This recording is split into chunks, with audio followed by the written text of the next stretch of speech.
So we're looking at replacing spark plugs, a 2-liter FSI motor in a OHLI.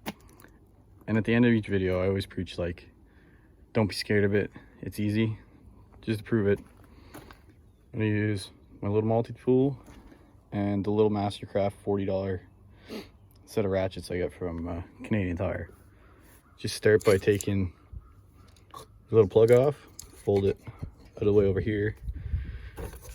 This is supposed to have a couple little screws in it. This side is missing the clip. This side, the clip is broken. So on this car, it doesn't exactly stay in place. But you can leave that attached. You don't have to take that off.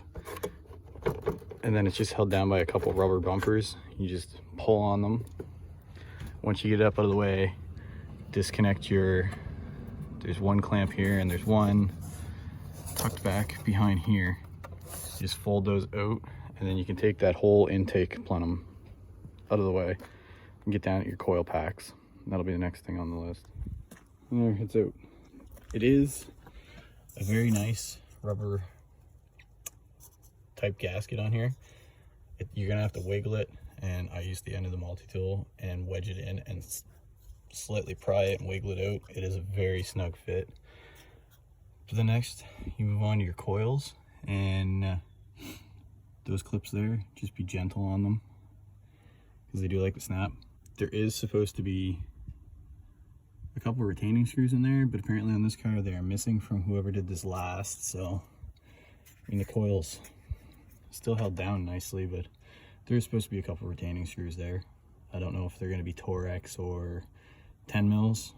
Probably Torex, judging by everything else up here.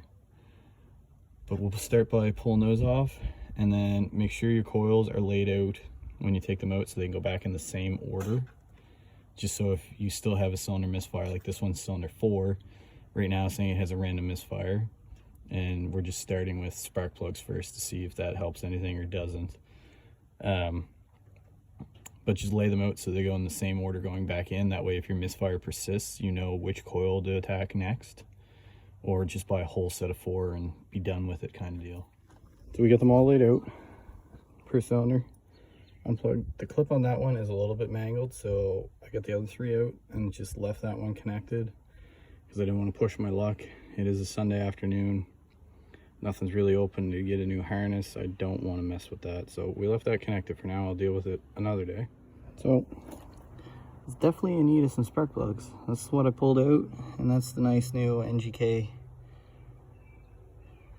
iridium that's going in it. Definitely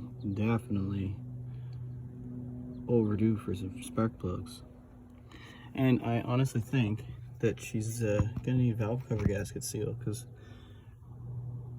cylinder 4, that's probably why it's misfiring. She's a little bit oil soaked. I'll have to mention that to them, and well, another day again. Maybe she can replace it and we'll have time to dive into that job. That's not a big job, but to do it without breaking stuff where everything is plastic, it's time consuming, but not a terrible job to do. So just get done changing the spark plugs. Figured out why cylinder 4 was misfiring. I think you're gonna need a valve cover gasket here soon.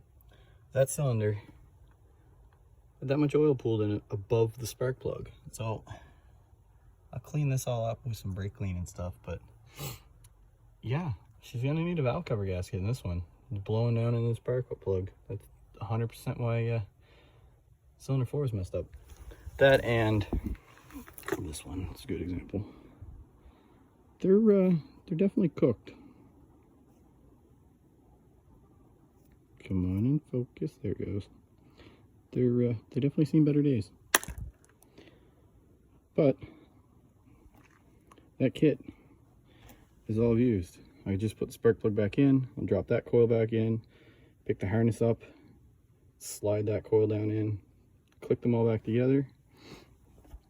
Take your intake, slide it, you know, back down in there because it's got a fat ass on it.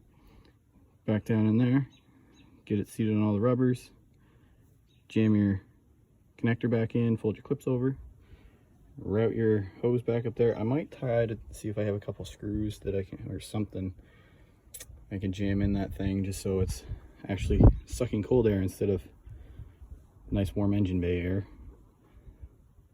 But again, we're not that long into it, and just a few simple tools.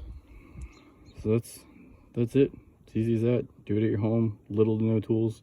Go to the freaking dollar store and just buy a couple tools or something, and you're good to go.